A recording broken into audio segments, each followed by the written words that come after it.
Are we on, Papi? Yeah. Wait a little bit. Is it running? I want to make sure we're live.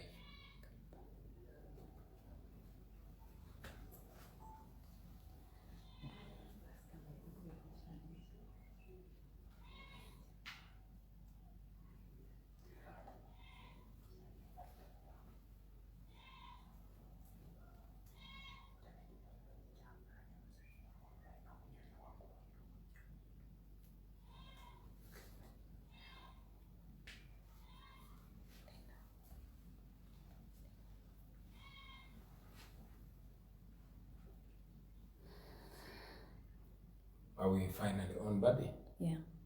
Great. Because mbadde ndi mukwogera Luganda. Yes, sir. Yeah. Banange tusaba mu gume naffe ndowooza internet yaffe bakikyankalanya. Waliwo obunyonyi obwetolola wano ensonga lwaki mugiraba evaako neddako naye lazima tugezaako okumakinga sure obubaka buno obubatuukako so ne bwebange kutuka tusaba mutusaasire.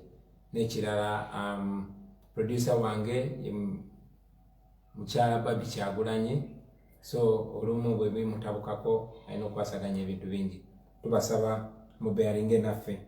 Mbadde nkyabategeeza nga Mwami Museveni bwe yagaanira ddala okuyiga mu byafaayo n'ebyafaayo ebibye byennyini naye byo yalemwa okubiyigamu.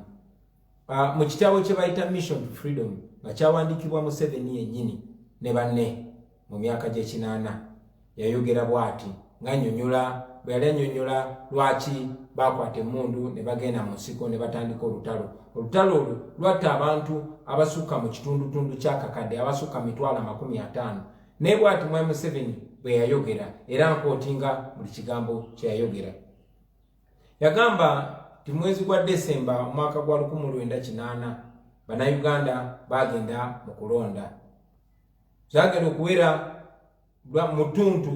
okuwera mutuntu erya Desemba nga 11 kyali kyeyoleka lunye the UPC n'Obote baali bawanguddwa ate nga bawanguddwa bubi nnyo. Newankubadde waliwo okubba kungi, waliwo vulugu mungi eyali mu kuwandiisa abalonzi, eyali mu nomination y'abakandidate, vulugu mungi eyali mu kusala ebitundu oba boundaries z'okulonda, baali bawanguddwa. Era nga bwe twawangudde Mwami Museveni oluvannyuma lw'obuvuyo bwonna obubadde bugenda maaso.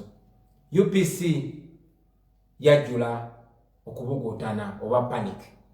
Paulo Muwanga yagenda maaso n'awamba obuyinza bw'akakiiko k'ebyokulonda ebiseera ebyo. Era olunaku olwaddako nga 12 Desemba omwaka gwa 1980 nga bakozesa obuyinza bwe baali bawambye ku radio ey'eggwanga nga bakozesa amagye nga bakozesa poliisi n'ebitongole byonna ebya gavumenti era nga bayambibwako gavumenti ya Tanzania. Obote ne Muwanga balangirira okuwamba gavumenti kwe baali bayita okuwangula obululu nga Museveni bwe yakoze. Omulundi omulala akagulupu ak'abantu abatono abaali tebaagalibwa baddamu ne beefunvubiza ku Bannayuganda era baali tebabalekedde chance ndala yonna okujjako okukwata emmundu okugenda okulwanirira eddembe lyabwe eribabwe basemateeka. Oyo ye Museveni bwe yayogera ng'ali ku myaka gyange.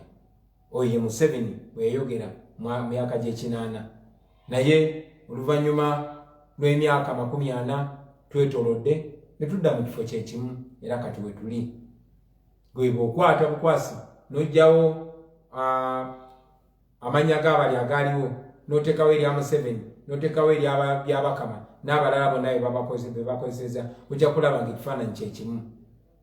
Mujjukira nti mu kampeyini mwonna Bannayuganda bangi nakusingira ddala abawagizi baffe nange kennyini ne bannaffe aba opposition tuyise mu mbeera ey'okutulugunyizibwa. Bannayuganda bangi batemuddwa. Mujjukira nga 19 ne 18 omwezi gwa Novemba batemula bannayuganda basuka mu 10 newankubadde mu M7 agamba ti bannayuganda 54 be battibwa. Bano oluvannyuma Museveni yavaayo neyewaana nga bwe yabasse.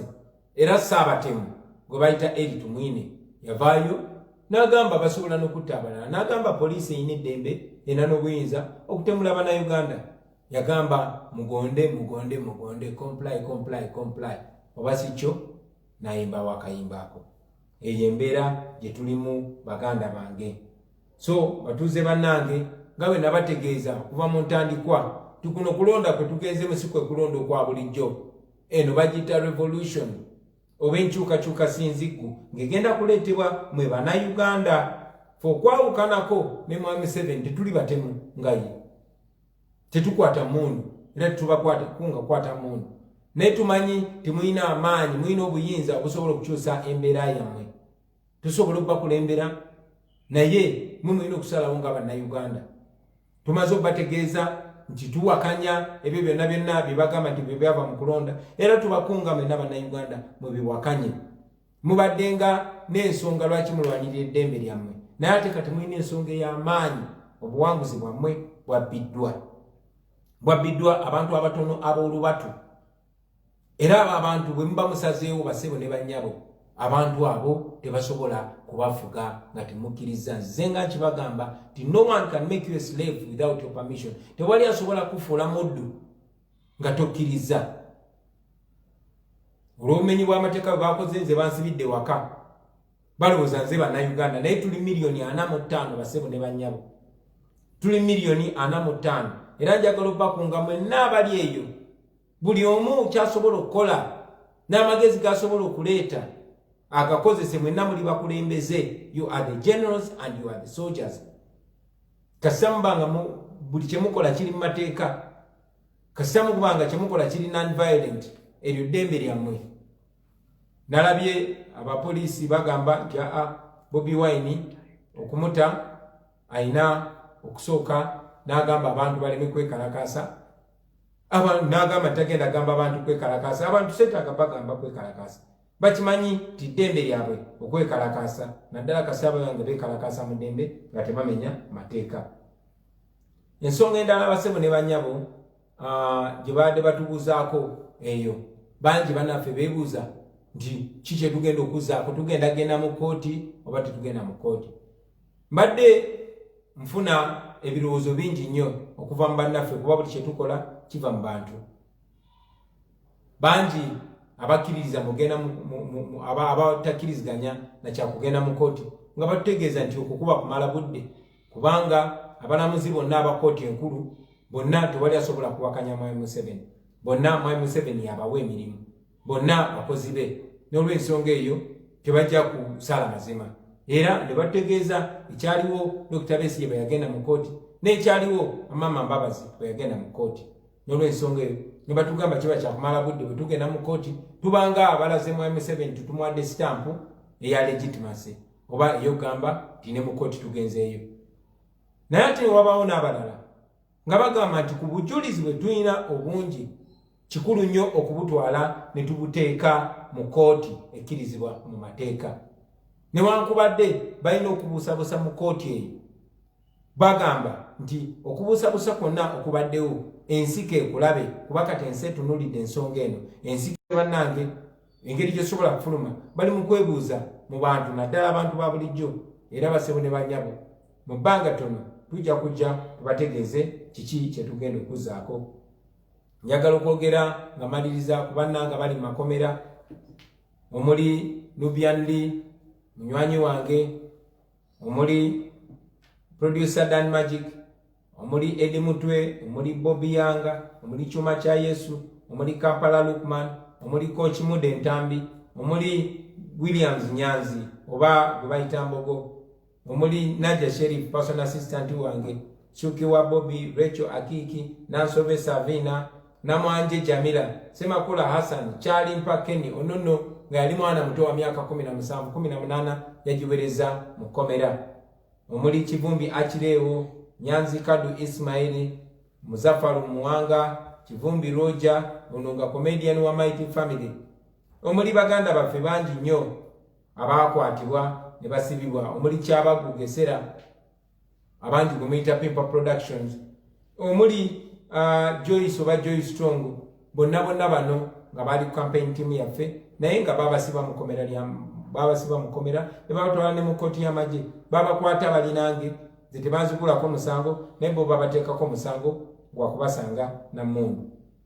Njagala n'okwogera ku mukoddomi wange ono nga kizibwe wa Babi gwe bayita Lule David Bwanika abandi gwe mumanyi nga Selector David eyawambibwa neiba wange wano yawambibwa ng'ebula ennaku 2 ogenda mu kulonda abasirikale bajja ne bamuwamba okuva ewuwe ng'era okuva ku olwo tetuddangamu kumuwuliza tetumanyi waje bamusibira naye bino byonna basebo ne banyabo bikolebwa olw'obutiitiizi. Mbajjukiza abaganda bange nti Museveni kyakoze yakikoze mu bumenyi bw'amateeka buvunaanyizibwa bwaffe ffenna bannayuganda okulwanirira eddembe lyaffe kasita tukikola nga tukita mu mateeka. N'olw'ensonga eyo mbategeeza nti tebinaggwa wabula bitandika butandisi. Mwami Museveni afuba nnyo okulaba nga baggalawo eno chapter bagende mu maaso bagambe ebyo byaggwa naye mbategeeza tebinaggwa wabula bitandika butandisi. Njagala obbazaamu amaanyi mwenna mikwano gyange nti nze ndi mugumu kubanga mmanyi nti mwebeereramu nga bannayuganda. Ndi mugumu kuba mmanyi nti mwatuwa obwesige naye njagala obbasaba nammwe yonna gye muli mwebeereremu.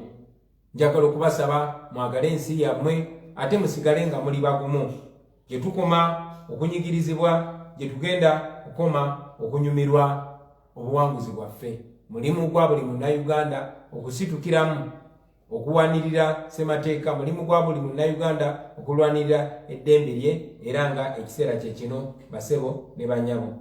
Njagala nnyo okubeebaza olw'obuwagizi, okubeebaza olw'okuvaayo ne mulonda ate ne mulonda enkyukakyuka.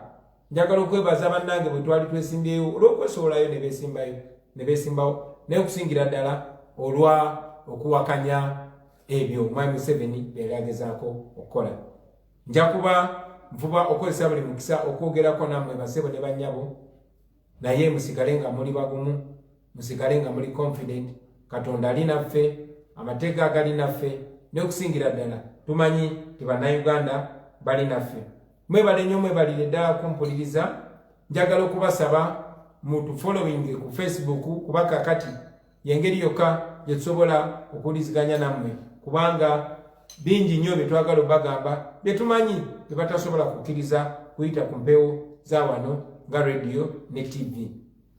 Tujja kusala amagezi gonna okubanga tubatuukako basebo ne bannyabo. Musigale nga muli bagumu, twawangula obuwanguzi bwaffe.